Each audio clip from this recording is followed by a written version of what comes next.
Hello, good people. Welcome to today's episode. I hope you're keeping safe during these days of Corona and you're washing your hands. We all need each other at the end of Corona. Today, I'm going to continue with the characteristics of a servant leader. And before that, I would like to urge you, please subscribe to my YouTube channel so that anytime I upload the video, you get notification. Remember that subscription is free. You don't pay for subscription, it is free. It's just a matter of pressing that red button and you put on the notification. All the time that I'll upload the video, you'll get notified. Okay, so I'm continuing with this topic, characteristics of a servant leader, and I just hope that what I'm sharing is actually touching you and it is helping you in one way or another. Or maybe you may ask yourself, okay, this is a servant leader and I'm not a leader. You don't need to be a leader in that big position for you to apply some of these things. You can be a leader in your own home, in your own small society, in your own group. You are a leader, you are maybe a father, a mother, you are a chairperson in one of the societies. You actually don't need to be that big leader like a president, MCA, governor. You just have to be a leader. You can be a leader in your own ways and you apply these characteristics. So we shared listening, empathy, healing, awareness, persuasion. And today we are going to share the sixth characteristic of a servant leader, that is conceptualization. And what is conceptualization? It is thinking. You think beyond what happens daily in the society, in what you are leading, in what you are doing. You think what will happen. For example, in the next 30 days, what will I be looking like? How do I want my home to look like in the next 30 days, in the next 1 year, in the next 3 years? So you conceptualize, you actually think, you think and plan how you want your home to be, how you want the company to look like. So you just not think what you're going through today, but you think beyond what you expect in the future. So you conceptualize actually, so that you are not getting the same things, the same results that you are getting in the past. You are actually conceptualizing. So that is the sixth characteristic of a servant leader. These people have this characteristic. They will actually plan. They say that in the next 50 years, I want this company to be employing maybe 1 million people. I want this school in the next 5 years to be a national school. Or maybe I want this company to be known all over. So you conceptualize, you want the best for that company and you plan for it. So another thing for servant leader, the characteristic is foresight. They have that foresight. And foresight, it means that I'm learning from the past. Maybe in the past we had rain and the rain destroyed parts of the building.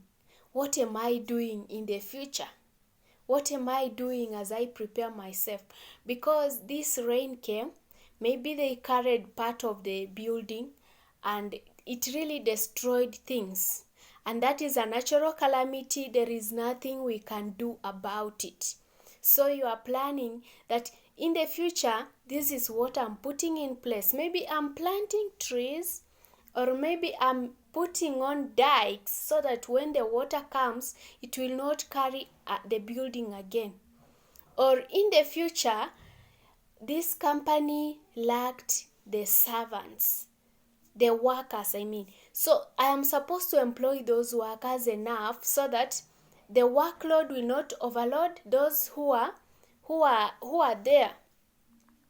You see, you are actually planning and you see what happened in the past, and you don't want that thing to repeat in the future. That is foresight. So these servant leaders have this characteristic, and I felt it is good if we have it. Maybe in the home, last year at a particular time, maybe around January to March, we didn't have food. What am I doing as a parent so that this time I will not lack food? During harvest time, I'm stocking enough food. During normal days, I'm eating normally. I'm not overeating. I'm not maybe selling the maize that I have in the home, so that when it reaches January, I not have that hardship that I always go through the other years. That is foresight. This is a characteristic of a servant leader. Another characteristic of a servant leader is stewardship. What do I mean by stewardship? So I will not impose things on my workers. I will not say that it is ABCD and you have to do it. I will make my workers understand why I want them to do a particular thing. Maybe it is the company wants to create a new opportunity for others. So I will make them understand through persuasion. I will make them understand that this thing is needed. It will benefit the society in this and this area, and it will also create employment. And it is not only that, it will also benefit us as workers who are already inside, because we will increase the profit, will increase the interest on what we are maybe putting out, and at the end of it all, we are all benefiting. So actually what I will be doing as a servant leader, I'm trying to make my workers understand why a particular thing has to happen. Rather than imposing something that I say, okay, it is ABCD and you have to do it. I'm the leader who is talking.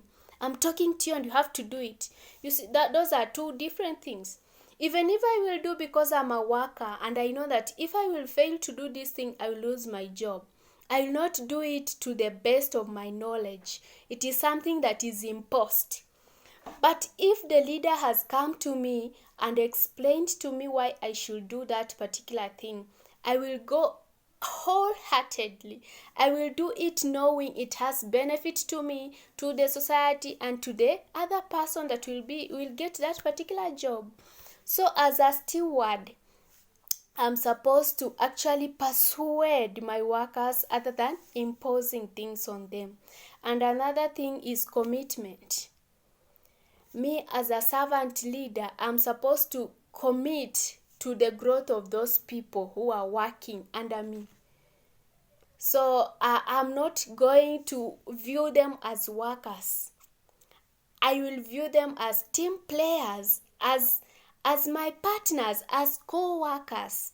I will not see that actually I'm the boss and I earn this particular money and I have this particular vehicle. They are just trekking, they are just doing ABCD, and I'm the one who talks and the one who does everything. No, that is not a quality of a servant leader. As a servant leader, I will commit my time to make this particular person grow. I will make them to be part of me, part of the company, to see why they should do particular things, so we grow as a team. Maybe for example, we see that one of our workers maybe is overwhelmed with work and the income is not enough to satisfy all their needs. So as a leader, I say, okay, I have raised your salary. Maybe you are in the past months you are getting 20,000, but I felt maybe if I add you this 1,000, you'll be able to do ABCD.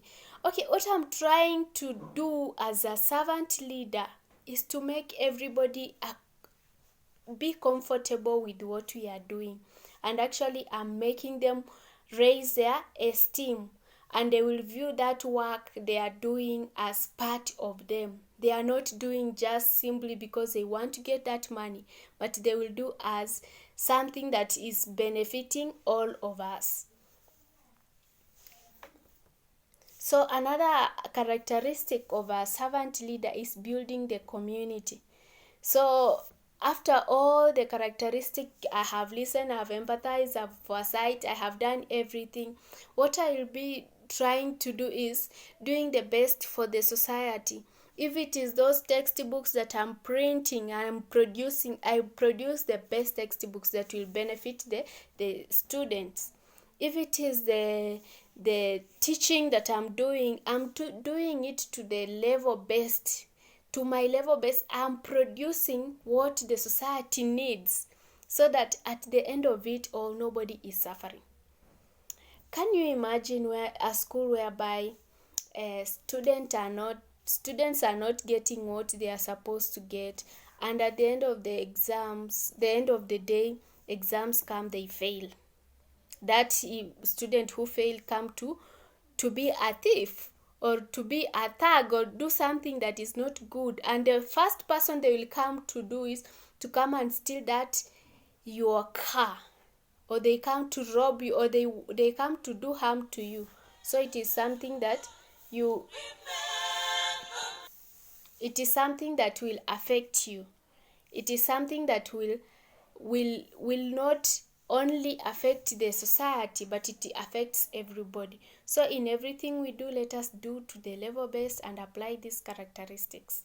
Okay, I wish you all the best as we continue fighting this coronavirus. We believe in the one God, and we believe that sooner or later, actually, the cure will be found and all of us will go back to normal.